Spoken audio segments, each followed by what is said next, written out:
നമസ്കാരം കൂട്ടുകാരെ. കടായി ചിക്കനും പുലാവ് റൈസും. ഒരു മുഴുവൻ കോഴി വാങ്ങി എല്ലോടുകൂടി ചെറുതായി അരിഞ്ഞ് നന്നായിട്ട് കഴുകി വെള്ളം വാർന്നു പോകാനായിട്ട് വെക്കണം. ചിക്കൻ്റെ മസാലയ്ക്കായിട്ട് ഇഞ്ചി വെളുത്തുള്ളി അരച്ചതും 2 സ്പൂൺ കാശ്മീരി മുളക് പൊടിയും ലേശം മഞ്ഞൾപ്പൊടിയും ആവശ്യത്തിന് ഉപ്പും 1 സ്പൂൺ എണ്ണയും ഒഴിച്ച് നന്നായിട്ട് കുഴച്ച് കഴുകി വെച്ചിരിക്കുന്ന ചിക്കൻ ഇട്ട് പുരട്ടി അരമണിക്കൂർ മാറ്റി വെക്കണം. ഇനി സമയമുണ്ടെങ്കിൽ തലേ ദിവസം മസാലയിട്ട് ഫ്രിഡ്ജിൽ വെച്ചിരുന്നാൽ കൂടുതൽ നന്നായിരിക്കും. ചിക്കൻ കറി ഉണ്ടാക്കാനായി സവാളയും തക്കാളിയും കഴുകി പൊടിയായിട്ട് അരിഞ്ഞു വെക്കണം. അതിനോടൊപ്പം 1-2 സവാളയും പല നിറങ്ങളിലുള്ള ക്യാപ്സിക്കവും ക്യൂബ്സായി കട്ട് ചെയ്ത് പച്ചമുളക് നീളത്തിൽ കീറി വെക്കണം. കടായി മസാലയ്ക്കായിട്ട് ഉണങ്ങിയ വറ്റൽമുളക്, ഉണങ്ങിയ മല്ലി, ജീരകം, പെരുംജീരകം, ഏലക്ക, ഗ്രാമ്പൂ,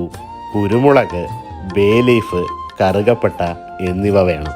ഈ മസാല ഒരു ചട്ടിയിൽ ചെറിയ ചൂടിൽ ഒട്ടും കരിയാതെ തുടരെ ഇളക്കി നന്നായിട്ട് ഡ്രൈ റോസ്റ്റ് ചെയ്ത് ഒരു മിക്സിയിൽ നിർത്തി അടിച്ച് ഒട്ടും പൊടിയാതെ ക്രഷ് ചെയ്ത് മാറ്റി വെക്കണം. കടായി ചിക്കൻ വെക്കാനായിട്ട് അടി കട്ടിയുള്ള ഒരു പാത്രത്തിൽ എണ്ണയൊഴിച്ച് ചൂടാകുമ്പോൾ അരിഞ്ഞു വെച്ചിരിക്കുന്ന സവാളയിട്ട് നന്നായിട്ട് വഴറ്റണം. ഉള്ളി എണ്ണയിൽ നന്നായിട്ട് വാടി വരുമ്പോൾ അരച്ചു വെച്ചിരിക്കുന്ന ഇഞ്ചിയും വെളുത്തുള്ളിയും പേസ്റ്റ് ചേർത്ത് വഴറ്റിയെടുക്കണം. ഉള്ളി മസാലയിലേക്ക് ലേശം മഞ്ഞൾപ്പൊടിയും 2 സ്പൂൺ കാശ്മീരി മുളക് പൊടിയും 2 സ്പൂൺ മല്ലിപ്പൊടിയും 1/2 സ്പൂൺ ഗരം മസാലയും ചേർത്ത് മൂപ്പിച്ച് അരിഞ്ഞു വെച്ചിരിക്കുന്ന തക്കാളിയും ആവശ്യത്തിന് ഉപ്പുമിട്ട് നന്നായിട്ട് ഇളക്കി വെക്കണം. ചെറിയ ചൂടിൽ ഉള്ളി മസാല റോസ്റ്റായി വരുന്ന സമയത്ത് മറിനേറ്റ് ചെയ്ത ചിക്കൻ ഒരു പാനിൽ എണ്ണയൊഴിച്ച് ചുട്ടെടുക്കണം. ഇത് വേണമെങ്കിൽ ഓവനിലും ഗ്രില്ല് ചെയ്തെടുക്കാം.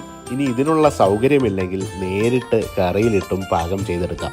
നല്ല ചൂടിൽ ഒരു 5 മിനിറ്റ് ചിക്കൻ്റെ ഇരുവശങ്ങളും ഗ്രില്ല് ചെയ്ത് കറിയിലേക്ക് ചേർത്ത് കൊടുക്കാം. കോഴിയിറച്ചി ചുട്ടെടുത്ത അതേ പാനിൽ ലേശ എണ്ണയൊഴിച്ച് അരിഞ്ഞു വെച്ചിരിക്കുന്ന സവാളയുള്ളിയും ക്യാപ്സിക്കവും പച്ചമുളകും ചേർത്ത് 2 മിനിറ്റ് ഗ്രില്ല് ചെയ്ത് ചിക്കൻ കറിയിലേക്ക് ചേർത്ത് കൊടുക്കണം. ഉള്ളി മസാലയും ചുട്ടെടുത്ത ചിക്കനും ഗ്രില്ല് ചെയ്ത ക്യാപ്സിക്കവും സവാളയുള്ളിയും നന്നായിട്ട് ചേർത്തിളക്കി ഇനി ചാറ് വേണമെന്നുള്ളവർക്ക് ആവശ്യത്തിന് വെള്ളവും ഒഴിച്ച് നന്നായിട്ട് ഇളക്കി വെക്കണം. ഇറച്ചി വെന്ത് മസാല നന്നായിട്ട് യോജിക്കുമ്പോൾ നേരത്തെ ക്രഷ് ചെയ്ത് വെച്ചിരിക്കുന്ന കടായി സ്പൈസസ് നിങ്ങളുടെ എരിവിനനുസരിച്ച് ചേർത്ത് കൊടുത്ത് നന്നായിട്ട് ഇളക്കി ലേശം മല്ലിയില പൊടിയായിട്ട് അരിഞ്ഞതും ചേർത്ത് ഇളക്കി മാറ്റി വെക്കണം. പുലാവ് റൈസ് ഉണ്ടാക്കാനായി അരി 4-5 വെള്ളത്തിൽ നന്നായിട്ട് കഴുകി വെള്ളം വാർന്നു പോകാനായിട്ട് വെക്കണം. ഒരു കട്ടിയുള്ള പരന്ന പാത്രത്തിൽ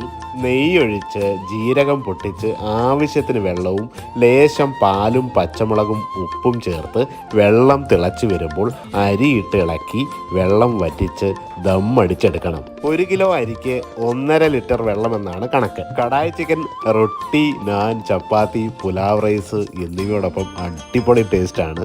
റെസ്റ്റോറൻറ്റുകളിൽ ബട്ടർ ചിക്കൻ കഴിഞ്ഞാൽ ഏറ്റവും അധികം ആരാധകരുള്ള ഒരു നോർത്ത് ഇന്ത്യൻ വിഭവമാണ് കടായി ചിക്കൻ. തീർച്ചയായിട്ടും ട്രൈ ചെയ്യണം. ഒരുപാട് സ്നേഹങ്ങൾ വാരി വിതരണം.